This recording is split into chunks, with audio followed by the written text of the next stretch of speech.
Rapper Kanye West, now known as Ye, has been officially denied entry to Australia following the release of his controversial song titled Heil Hitler.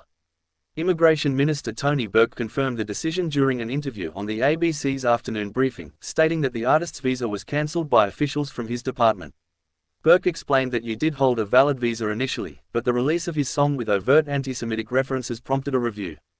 He's made a lot of offensive comments that my officials looked at again once he released that song, Mr. Burke said. The song, titled Heil Hitler, immediately raised red flags for Australian immigration authorities. Officials determined that Ye's promotion of content perceived to endorse Nazism was incompatible with Australian values. Burke pointed out that the visa in question wasn't even a work or performance visa. He's got family here, it wasn't a visa for the purpose of concerts. It was a lower-level visa, Burke clarified. Despite the lower-tier nature of the visa, the Immigration Department still felt compelled to intervene. Officials reviewed the legal framework and concluded that even for minimal entry visas, such promotion of hate speech was unacceptable. If you're going to have a song and promote that sort of Nazism, we don't need that in Australia, Burke said bluntly. The decision aligns with Australia's broader stance against hate speech and extremism entering the country. The minister's comments came during a broader conversation about visa denials linked to hate speech and racism. The discussion also touched on Israeli-American tech advocate Hillel Fuld, whose visa status has recently come under scrutiny. Burke said that in Fuld's case, there was never an official visa application submitted to the department. However, Mr. Burke made it clear that Fuld's past comments branding Islamophobia as rational would have led to a denial had an application been submitted.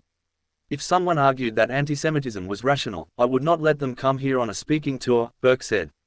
And if someone has the same view of Islamophobia, I don't want them here when the purpose of the visa is to give public speeches.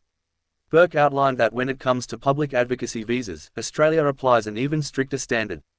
We take a stricter line on people whose purpose for visiting Australia is public advocacy, he said. What made Ye's case more unusual was that it was not a visa for advocacy, speaking tours, or concerts. Mr. Burke said Ye's was the only case in recent memory where a visa was cancelled for reasons of hate speech, even though the visit wasn't for public events. There's only one example I've got where a visa that wasn't for public advocacy was cancelled on these grounds, and it's this one, Burke stated. The controversy over Kanye West's eligibility to enter Australia has been ongoing. Back in 2023, there was already speculation about whether Ye would be allowed into the country. The speculation arose largely because of his marriage to Australian-born architect Bianca Censori in 2022.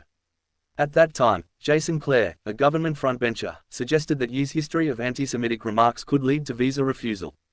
However, that was before Tony Burke became the relevant minister and before Ye released the Heil Hitler track. Mr. Burke clarified that this recent decision was based solely on the latest developments, particularly the release of the song.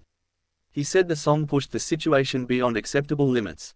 Asked if there was now a permanent ban on Ye, Burke made it clear that every visa application is assessed independently.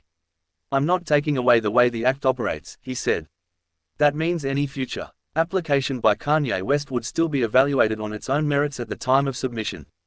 But given the current facts, the minister stood firm that cancellation was warranted.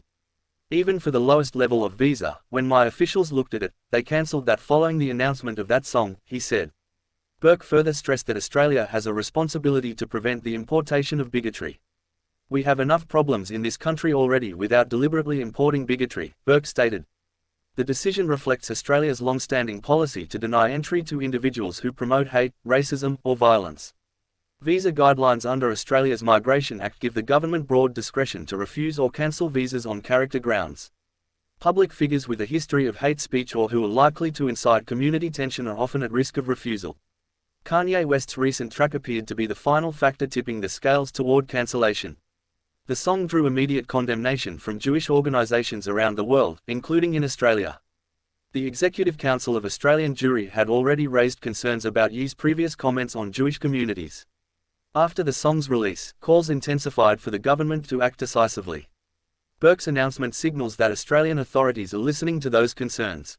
International media has also picked up the story, further amplifying the controversy surrounding the rapper's global reputation. Ye's recent history of anti-Semitic comments had already cost him major business partnerships and social media platforms in the past year.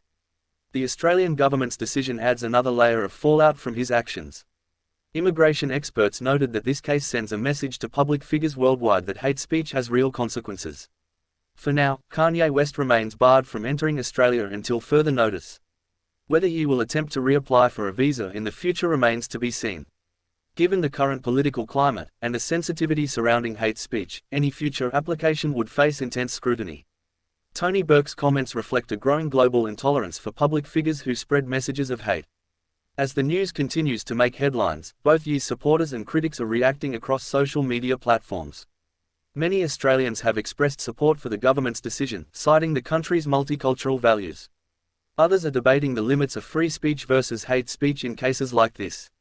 Regardless of opinion, the fact remains that for now, Kanye West is officially unwelcome on Australian soil.